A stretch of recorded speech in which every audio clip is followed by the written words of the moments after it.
सबसे important rule, अगर आप देखो ना, व्हाट शुड आई से, इसके बारे में मैं क्या बोलूँ, बहुत इंपॉर्टेंट रूल है। इससे बहुत सारे एरर्स आते हैं। ओके, जो स्टूडेंट्स प्रीवियस पेपर सॉल्व करते हैं ना, वो खुद देखते हैं। सिंस एंड फॉर एक ऐसा वर्ड है जिससे एग्जाम्स में बहुत सारे क्वेश्चंस आते हैं, और आना ही है। किसी भी पेपर में आप अटेम्प्ट करोगे ना, अगर एरर आया, या एरर में या तो इम्प्रूवमेंट में सिंस एंड फॉर से क्वेश्चंस आने ही है। तो आप ध्यान से सुनोगे, ठीक है। सबसे पहले ये जो सिंस एंड फॉर है, इससे रिलेटेड एग्जाम्स में कैसा एरर आता है बता रही हूँ। इससे रिलेटेड एग्जाम्स में कैसा एरर आता है, सबसे पहले आपको ध्यान रखना है कि चलो मैं स्लाइड अलग सा लेती हूँ। Okay, let me take another slide. Since and for, पहले मुझे इससे बहुत अच्छे से इसको समझ जाइए, आगे कभी दिक्कत नहीं हो। पहले तो मुझे बताओ कि सिंस एंड फॉर का पार्ट ऑफ स्पीच क्या है। What is the part of speech since and for का? ये देखो, नहीं ये देखो, सिंस एंड फॉर वाक्य में प्रेपोजिशन का भी काम करता है, और सिंस एंड फॉर वाक्य में कंजंक्शन का भी काम करता है। कंजंक्शन का भी काम करता है। सिंस एंड फॉर वाक्य में एडवर्ब का भी काम करता है, एडवर्ब का भी, ठीक है। सिंस एंड फॉर प्रेपोजिशन का भी काम करता है, कंजंक्शन का भी काम करता है, और एडवर्ब का भी करता है, सबका करता है। पहले चलो जल्दी जल्दी कर लेते। यस, मैंने लिखा he has been absent since Monday. He has been absent since Monday. और दूसरा मैंने लिखा he has been absent since I left. जब से मैं गया हूं तब से वो absent है। चलो मुझे बताओ, ऊपर वाला since क्या है? ऊपर वाला since क्या है? He has been absent since Monday. Since and for adverb का भी काम करता है। पहले मुझे बताओ, एकदम बारीकी से पढ़ेंगे, एकदम बारीकी से हम लोग पढ़ेंगे सिंस एंड फॉर में डिफरेंस क्या होता है, इससे कैसे कैसे एरर आता है, और वो सब एरर क्यों आता है। पहला वाला सेंटेंस देखिए, he has been absent since Monday. जब भी देखो सिंस मंडे से एब्सेंट है, तो यहाँ का सिंस क्या बता रहा है? यहाँ का सिंस टाइम बता रहा है, ठीक है। ये याद रखना है, यहाँ का सिंस टाइम बता रहा है। और दूसरा देखो, he has been absent since I left, जब से मैं गया हूं तब से वो एब्सेंट रहा, तो यहाँ का सिंस भी टाइम ही बता रहा है, दोनों जगह टाइम बता रहा है। ओके, पहला वाला मुझे बताओ कि पहला वाला सिंस क्या है। ये देखो, यहाँ का सिंस किसी को नहीं जोड़ रहा है, यहाँ का सिंस किसी को भी जोड़ने का काम नहीं कर रहा है। यहाँ का सिंस प्रेपोजिशन है, रिलेट कर रहा है, कब से एब्सेंट है, मंडे से। पहला वाला प्रेपोजिशन है, वेरी गुड नवनीत। और दूसरा वाला क्या है? ही क्या है? सब्जेक्ट। हैज बीन क्या है? वर्ब। सब्जेक्ट वर्ब मिलके क्या बनाता है? क्लॉज। कंजंक्शन सबसे वफादार टॉपिक होता है। आई क्या है? सब्जेक्ट, और लेफ्ट क्या है? वर्ब, और सब्जेक्ट वर्ब मिलके क्या बनाता है? क्लॉज। और इन दोनों क्लॉज को क्या जोड़ रहा है? दोनों क्लॉज को जोड़ रहा है ये सिंस। और जोड़ने का काम कौन करता है? जोड़ने का काम कंजंक्शन करता है।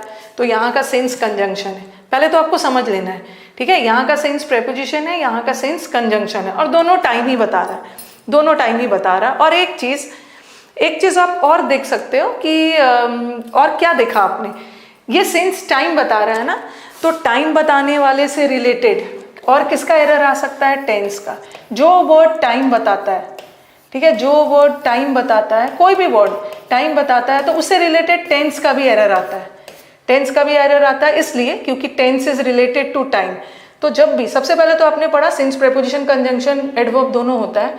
और दूसरा आपको क्या याद रखना है ना, कि सिंस एंड फॉर से रिलेटेड एग्जाम में प्रेपोजिशन का भी एरर आता है, और एग्जाम में टेंस का भी एरर आता है, और दोनों एरर उतने ही इंपॉर्टेंट है।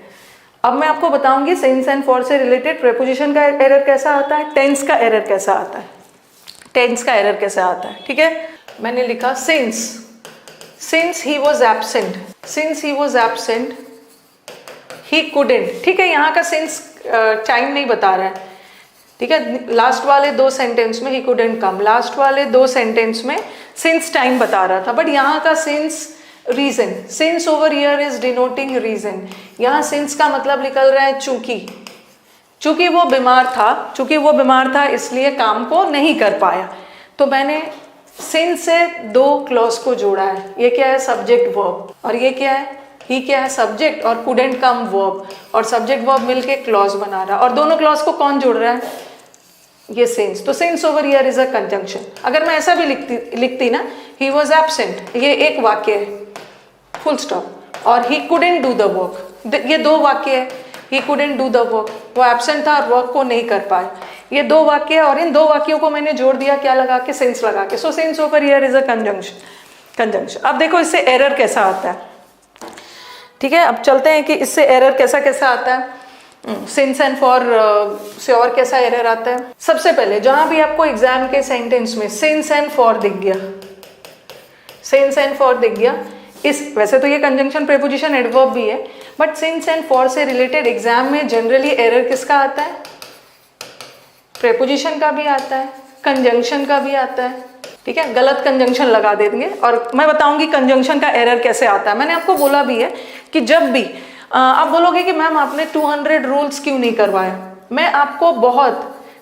बहुत कम रूल्स में ही सारे रूल्स को समेट दूंगी, सारे रूल्स को समेट दूंगी। सिंस एंड फॉर से रिलेटेड प्रीपोजिशन का एरर कैसे आता है, कंजंक्शन का एरर कैसे आता है, ठीक है, ताकि एग्जाम में जब भी आपको सिंस फॉर दिखे ना, तो दूसरा कोई एरर ढूंढना ही नहीं, मतलब सीधा क्लिक करना है कि देख लो उस सेंटेंस में प्रीपोजिशन का तो कोई एरर नहीं है, कंजंक्शन का भी हो सकता है और टेंस का भी हो सकता है, तीनों एरर हो सकता है, जिसमें से सबसे इंपॉर्टेंट टेंस और प्रीपोजिशन का ही एरर आता है एग्जाम में related to since and for. मैं कंजंक्शन अलग से करवाऊंगी, ठीक है। तो चलो सबसे पहले चलते हैं प्रीपोजिशन वाले एरर पे।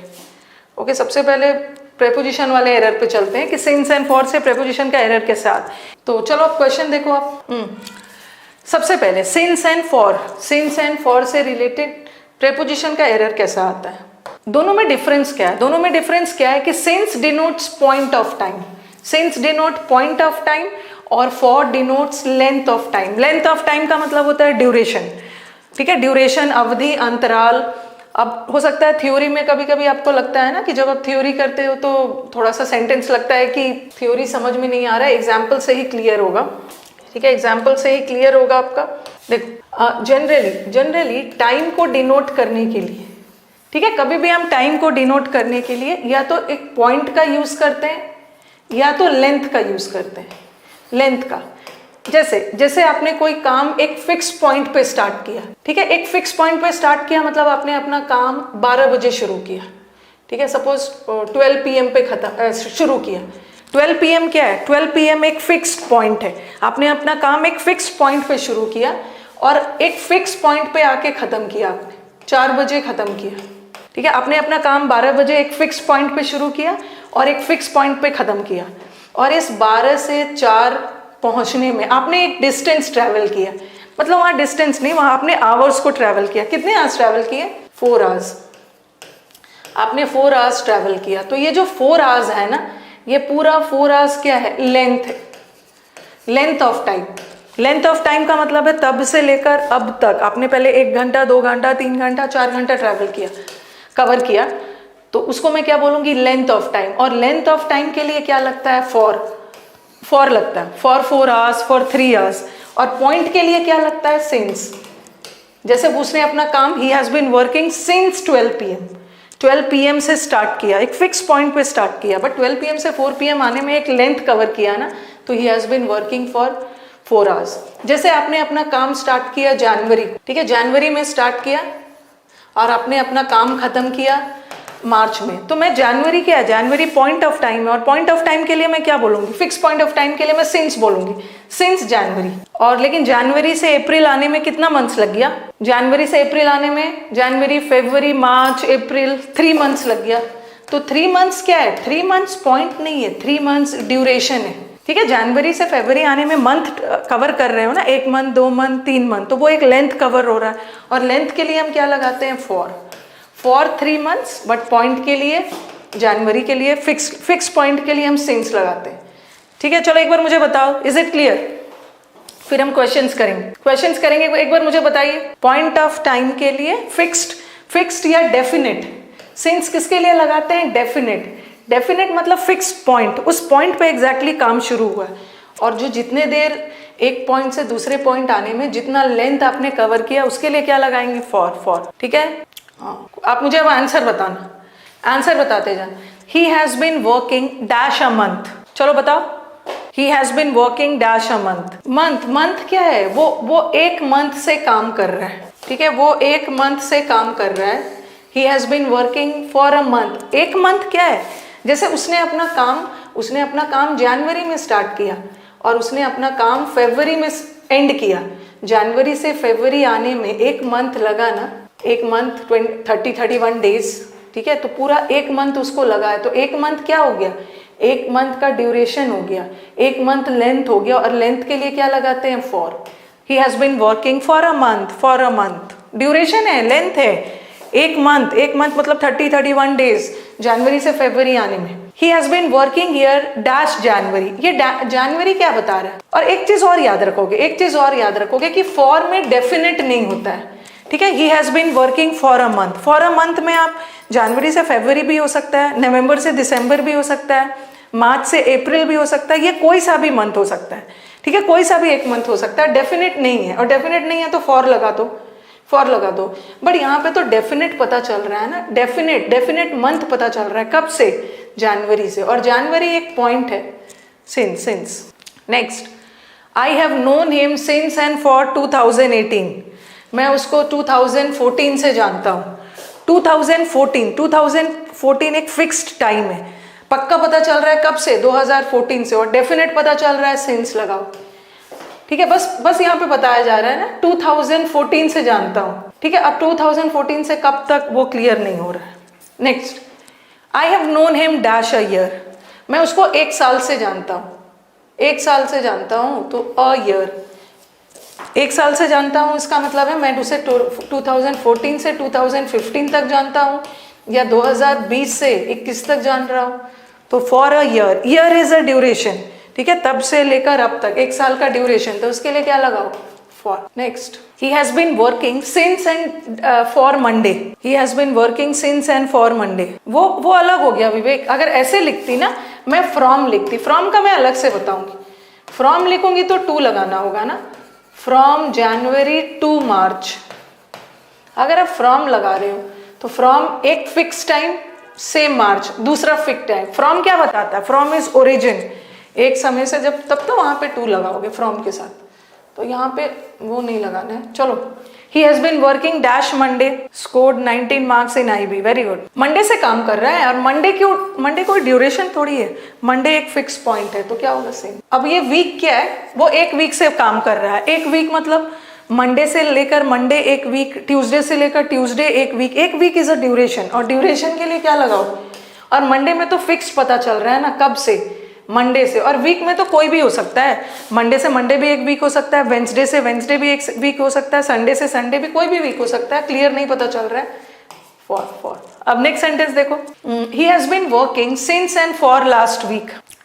आंसर बताइए, you are late, yes, answer बताइए। मैं बताऊंगी लास्ट में, मैं एडवर्ब वाला भी बताऊंगी, एडवर्ब का भी एग्जांपल दूंगी। अब आप मुझे बोलोगे कि he has been working since last, देखो तीनों सेंटेंस देखना, तीनों सेंटेंस में डिफरेंस देखना, लास्ट 2 वीक्स, और यहाँ पे है लास्ट वीक, और यहाँ पे फॉर वीक, ये तो सही है, ठीक है, ये तो सही है कि वो पिछले एक हफ्ते से काम कर रहा है, ठीक है, एक हफ्ता एक ड्यूरेशन है, तो फॉर लगाओगे। फिर आप बोलोगे कि मैम यहाँ भी तो ड्यूरेशन है, यहाँ भी तो वीक ड्यूरेशन है, तो वीक के साथ यहाँ भी फॉर लगना चाहिए था ना, बट यहाँ सिंस होगा। क्यों? क्योंकि एक वीक में तो कोई भी वीक हो सकता है, ठीक है, वो एक वीक से काम कर रहा है, कोई भी वीक हो सकता है, बट यहाँ उन्होंने पक्का बताया है कि कौन सा वीक, निश्चित बता दिया कौन सा वीक, लास्ट वीक, बीता हुआ week. He has been working last week मतलब जो वीक गुजरा है तब से लेकर अब तक काम कर रहा है, तो ये डेफिनेट हो रहा है। डेफिनेट के लिए क्या लगाओ, सिंस। अब दूसरा देखो, अब आप, हाँ चलो मुझे एच का आंसर बताओ, एच वाला आंसर बताओ, एच का। ही has been working since and for last 2 weeks, यहाँ पे मैंने सिर्फ लास्ट लिखा है, तो आप मुझे ये भी बोलोगे कि मैम यहाँ भी तो लास्ट से डेफिनेट पता चल रहा है कि वो पिछले वीक से काम कर रहा है और वो पिछले 2 हफ्तों से काम कर रहा है, 2 हफ्तों से काम कर रहा है, तो यहाँ भी तो सिंस आना चाहिए ना, बट यहाँ पे फॉर होगा, बता रही हूँ। यहाँ से आपने 2 चीज और सीखा, आपने 2 चीज क्या सीखा, एक तो आपने यहाँ पे पहले सीखा, बता रही हूँ, एक तो यहाँ, हाँ, एक तो आपने सीखा सिंस एंड फॉर के बीच में क्या डिफरेंस, कि सिंस पॉइंट ऑफ टाइम बताता है, ठीक है, एक फिक्स पॉइंट। और फॉर क्या बताता है, लेंथ ऑफ टाइम।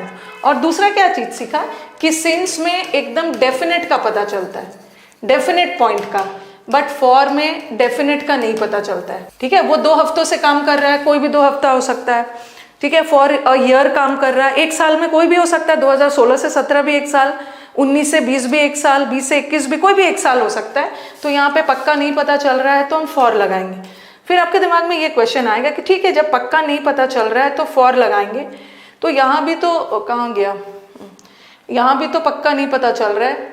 आपके दिमाग में ये क्वेश्चन आएगा कि मैम लास्ट 2 वीक्स में तो पक्का पता चल रहा है कि पिछले 2 हफ्तों से काम कर रहा है, तो आपको सिंस लगाना चाहिए था, बट फिर भी आपने नहीं लगाया। यहाँ तो आपने सिंस लगाया, सिंस लास्ट वीक मतलब बीता हुआ वीक, बट यहाँ सिंस इसलिए नहीं लगाया क्योंकि सिंस हमेशा सिंस कभी भी अपने साथ प्लूरल लेता ही नहीं है।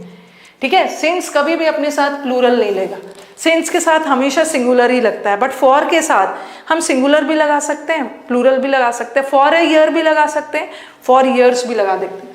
लेकिन यहाँ पे ठीक है पक्का बता रहा है, बट लास्ट 2 वीक्स, पिछला 2 हफ्ता मिलके तो एक ड्यूरेशन बना रहा है ना, तो उसके साथ फॉर। सिंस 2 वीक्स नहीं करोगे, सिंस के साथ प्लूरल नहीं लगता है, नहीं लगता है। ओके, तो ये सब याद रखिएगा, ये सब याद रखना है।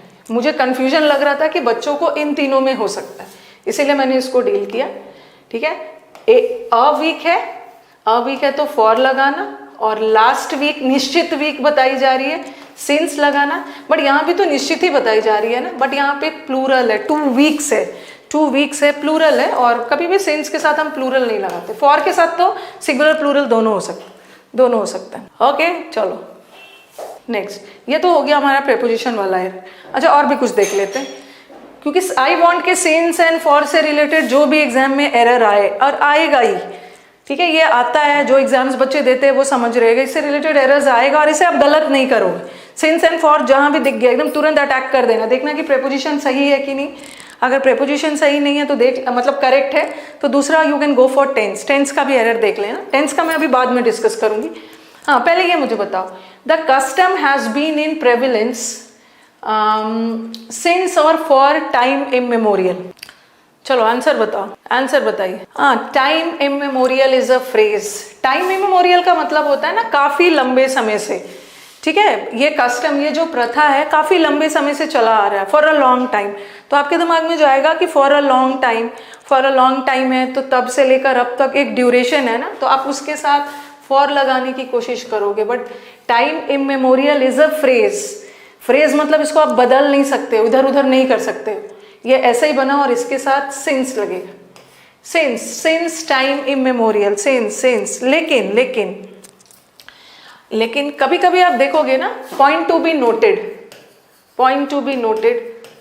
टाइम इमेमोरियल के साथ फॉर तो आता नहीं, लेकिन हम टाइम इमेमोरियल के साथ सिंस का यूज करते हैं। टाइम इमेमोरियल का मतलब होता है काफी लंबे समय से ये प्रथा चली आ रही है, लेकिन हम टाइम इमेमोरियल के साथ सिंस तो यूज करते हैं। और कभी कभी हम टाइम इमेमोरियल के साथ हम टाइम इमेमोरियल के साथ फ्रॉम का भी यूज कर सकते हैं। हम फ्रॉम का भी यूज कर सकते हैं और सिंस का भी यूज कर सकते हैं, दोनों करेक्ट है। लेकिन फॉर का यूज मत करना, दोनों करेक्ट है, लेकिन both of them are correct. अगर एरर में सिंस भी आ गया तो उसको एरर मत मानना, फ्रॉम भी आ गया उसको एरर मत मानना, दोनों करेक्ट है। लेकिन कोई दिल्ली हाई कोर्ट का एग्जाम था, ठीक है, 30,000 कोर्ट का था, दिल्ली 30,000 कोर्ट का, और उसमें क्या था ना कि टाइम इमेमोरियल था। ठीक है, टाइम इमेमोरियल था और फिल अप द ब्लैंक्स में आया था, और फिल अप द ब्लैंक्स में तो नो एरर नहीं होता है ना, फिल अप द ब्लैंक्स में तो you have to choose one option. तो दोनों में से अगर ये एरर में आए तो नो एरर है, सिंस भी लगा सकते हो, फ्रॉम भी लगा सकते हो। बट अगर फिल अप द ब्लैंक्स में आ गया, फिल अप द ब्लैंक्स में तो आपको कोई ना कोई एक चुनना है, तो which will you opt for. कभी कभी 2 ऑप्शन एक साथ आ जाता है, तो you have to choose the most appropriate. सबसे अप्रोप्रिएट कौन सा है? सबसे अप्रोप्रिएट कौन सा है, आंसर बताइए। फ्रॉम। कुछ बच्चों ने फ्रॉम चुना है, लेकिन मुझे बताओ कि क्यों। आप सही हो, आपने फ्रॉम चुना है, but why did you go for this from को ही क्यों चुना? क्योंकि ये फ्रेज जो है ना टाइम इमेमोरियल, ये बनाई है फ्रॉम के साथ। लेकिन मॉडर्न इंग्लिश कहता है कि हम सिंस का भी यूज कर सकते हैं, अकॉर्डिंग टू मॉडर्न इंग्लिश, हम दोनों का यूज कर सकते हैं। बट ये फ्रेज बना ही है फ्रॉम के साथ, तो अगर दोनों आ गया तो फ्रॉम को प्रायोरिटी देना है, फ्रॉम को प्रायोरिटी देना है। यस, अगर टीचर आपके मेहनत कर रहे हैं, ये जो क्लासेस आपको लगातार 1 आवर का हो रहा है, इसमें टीचर आपको डेडिकेटेडली पढ़ा रहे हैं, तो बस आपसे मुझे एक ही चीज़ चाहिए कि अगर वीडियोस अच्छे लग रहे हैं मैक्सिमम शेयर करिएगा दोस्तों के बीच में, और लाइक करिएगा, वीडियो को लाइक करना है, टेलीग्राम चैनल से जुड़ना है। चलो अब नेक्स्ट वाला, चलो तो फ्रॉम लगा लेना, टाइम मेमोरियल के साथ फ्रॉम लगा दे। चलो अब बताओ, आगे बताओ। He has been playing cricket since and for childhood. चलो, सिंस चाइल्डहुड, आपके लाइफ का बहुत सारा फेजेस होता है, आपके लाइफ के बहुत सारे फेजेस होते हैं। पहले आप जन्म लेते हो, आप नवजात शिशु हो, इन्फेंट हो, वो आपके लाइफ का एक स्टेज है, ठीक है। फिर आप चलने फिरने लगते हो तो आप टॉडलर हो जाते हो, जब चलने फिरने लगते हो वो एक स्टेज है, वो लाइफ का एक पर्टिकुलर पॉइंट है, एक पर्टिकुलर स्टेज है। फिर आप चाइल्डहुड में चले जाते हो, फिर आप स्टूडेंटहुड क्या है, फिर आप एडोलसेंस में जाते हो 12-13 ईयर्स, फिर आपका स्टेज टीनेजर में जाता है, ठीक है। फिर आप एडल्ट होते हो, मैनहुड में जाते हो, फिर सीजीएल क्रैक करते हो, फिर ओल्ड हो जाते हो। तो what are all these? all these are the different stages in your life. Stages means the different points in your life. तो इसके साथ सिंस लगता है, since childhood, since teenager, since adolescence, ठीक है, सबके साथ सिंस लगेगा, सिंस सबके साथ सिंस लगता है। हाँ, बहुत होते हैं चाइल्डहुड बॉयहुड पे जाते हैं। उसी तरह जैसे हिस्ट्री में आपका टाइम पीरियड 3 चीज में डिवाइडेड है। एंशियंट टाइम, आप मुझे बोलोगे कि मैम एंशियंट समय टाइम तो बहुत लंबा ड्यूरेशन चला तो फॉर लगाओगे, बट नहीं, ये हिस्ट्री का 3 पॉइंट है, 3 स्टेज है, 3 लेवल है। तो एंशियंट, फिर आपका आता है मेडिवियल, फिर आपका क्या आता है मेडिवियल, और फिर मॉडर्न।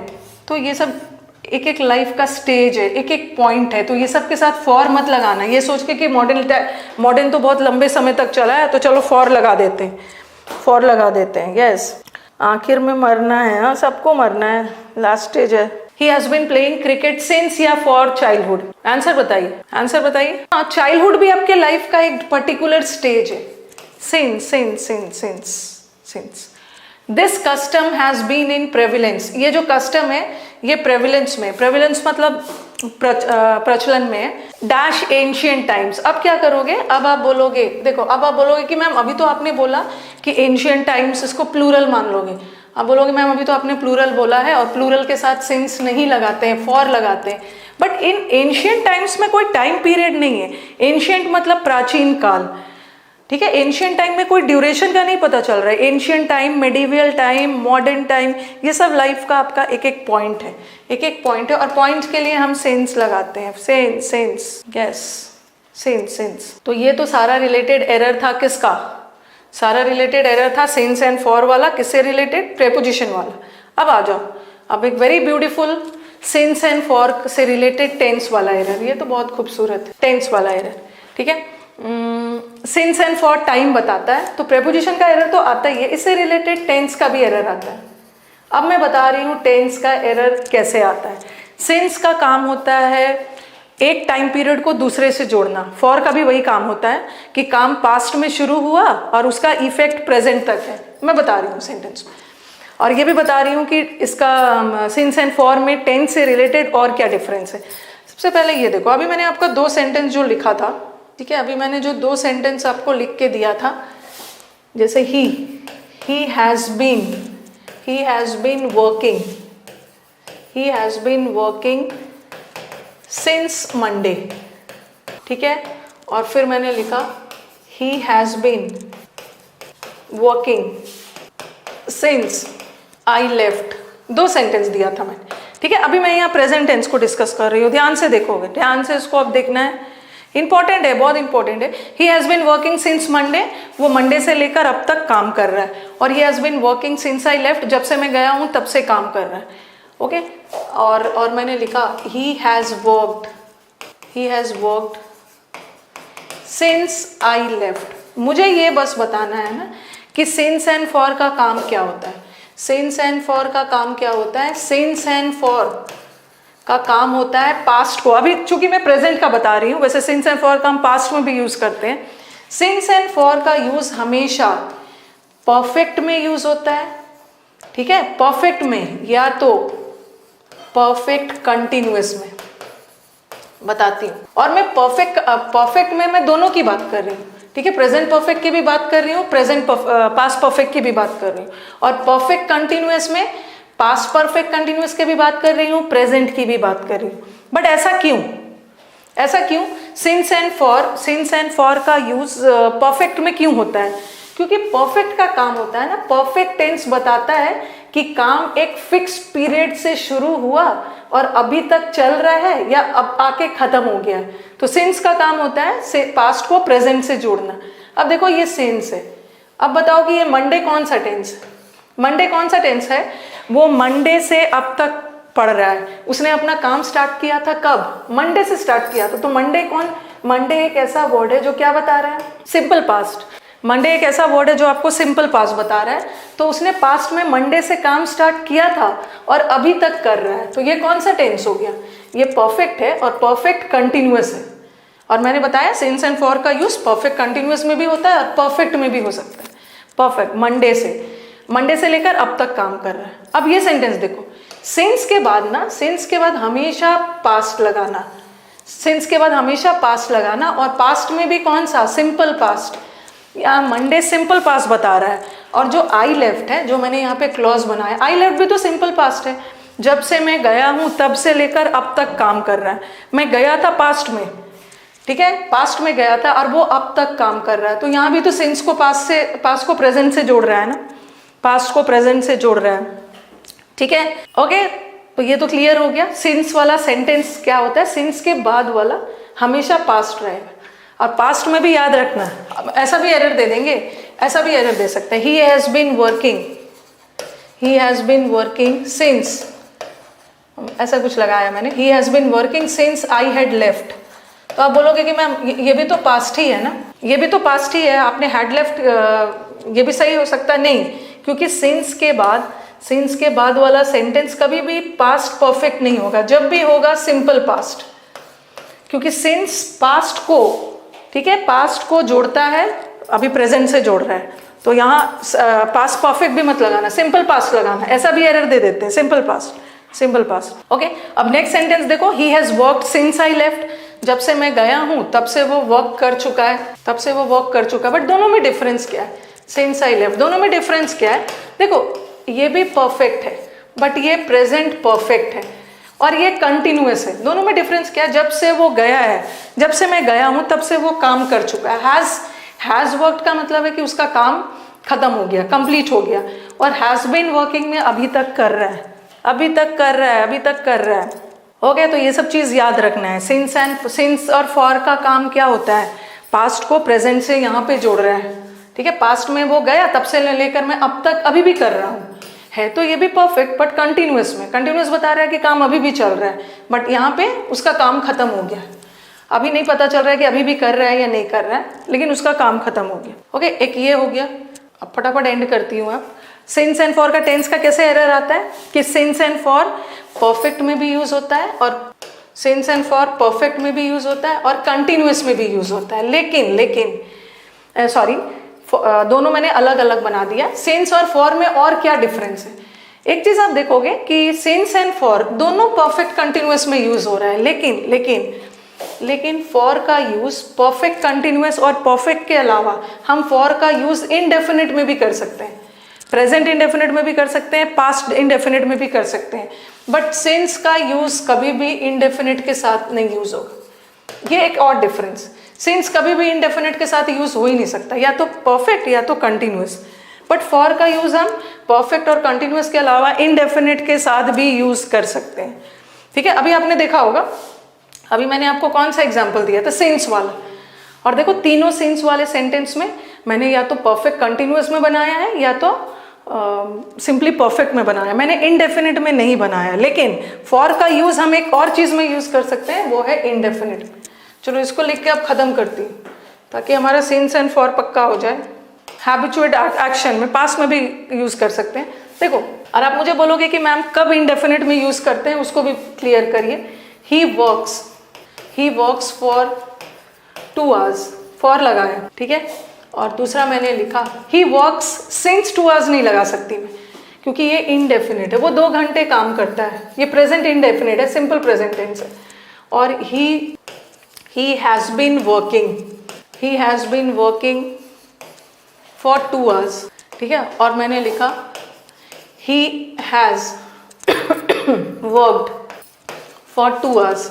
अब सेंटेंस देखो, ये कौन सा टेंस है, ये इनडेफिनिट है और ये परफेक्ट कंटिन्यूअस है और ये सिंपली प्रेजेंट परफेक्ट। और फॉर का यूज हम परफेक्ट में भी कर सकते हैं, कंटिन्यूअस में भी कर सकते हैं, इनडेफिनिट में भी यूज कर सकते हैं, बट तीनों सेंटेंस का मीनिंग अलग हो जाएगा, ठीक है। तीनों सेंटेंस का मीनिंग अलग हो जाएगा। क्या मीनिंग अलग होगा? He works for 2 hours. और परफेक्ट का काम होता है ना एक टाइम पीरियड को दूसरे से जोड़ना। परफेक्ट टेंस मतलब तब से लेकर अब तक, बट यहाँ मैंने परफेक्ट इसलिए नहीं लगाया क्योंकि यहाँ कंटिन्यूएशन नहीं है, वो उसी दिन 2 घंटे काम करके खत्म कर दिया। ही वर्क्स फॉर 2 आवर्स, वो 2 घंटे काम करता है, ठीक है, उसी दिन 2 घंटे काम करके खत्म कर देता है, इसलिए परफेक्ट में नहीं डालोगे। उसका रोज का हैबिट है 2 घंटे काम करना, 2 घंटे। और दूसरा he has been working for 2 hours, he has been working for 2 hours. फिर बताना, चलो बताओ। He has been working for 2 hours, वो पिछले 2 घंटों से काम कर रहा है। 2 घंटा पहले काम शुरू किया था और अब तक काम कर ही रहा है। और he has been working for 2 hours, वो 2 घंटों से काम कर चुका है। यहाँ तो अभी भी कर रहा है, बट यहाँ कर रहा है या नहीं कर रहा है ये क्लियर नहीं हो रहा। उसका काम खत्म हो गया, बट यहाँ तो अभी भी कर रहा है, यहाँ तो अभी भी कर रहा है, ठीक है, यहाँ तो वो अभी भी कर रहा है। तो इसको याद रखना है, इसको याद रखना है। ये सब सेंटेंस ये इनडेफिनिट में भी यूज हो सकता है, लेकिन सिंस को हम इनडेफिनिट में यूज नहीं कर सकते, ठीक है। चलो अब आगे बढ़ा जाए, आगे बढ़ा जाए, आगे बढ़ा जाए, ठीक है। अब एक ऐसा सेंटेंस देंगे, ऐसा भी सेंटेंस वो लगा के आपको दे देंगे ऐसा, ही इज वर्किंग हियर, या he is working in this office लगा देती हूँ, he is working in this office for 2 years। चलो बताओ कहाँ पे एरर है। एक आपके दिमाग में ये क्वेश्चन जाएगा कि मैम कंटिन्यूअस और परफेक्ट कंटिन्यूअस में क्या डिफरेंस है। ये देखो मैंने लिखा ही इज वर्किंग, ये कंटिन्यूअस है। ही इज वर्किंग का मतलब है वो काम कर रहा है, बट क्लियर नहीं हो रहा है कि कब से कर रहा है। तो ये कौन सा टेंस हो गया? ये हो गया प्रेजेंट कंटिन्यूअस। लेकिन परफेक्ट कंटिन्यूअस का मतलब क्या हुआ? इसका नाम परफेक्ट कंटिन्यूअस क्यों पड़ा? क्योंकि यहाँ पे पता चलता है ना कि एक परफेक्ट टाइम से काम स्टार्ट हुआ और अब तक चल रहा है। अब बताओ एरर कहाँ पे? यस, अगर सेंटेंस यहाँ तक होता तो सही होता, लेकिन वो काम कर रहा है, बट ये बता रहा है ना पिछले, मतलब वो 2 सालों से कर रहा है, 2 सालों से लेकर अब तक कर रहा है।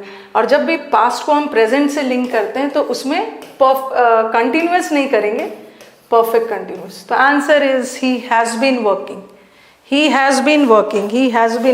yes।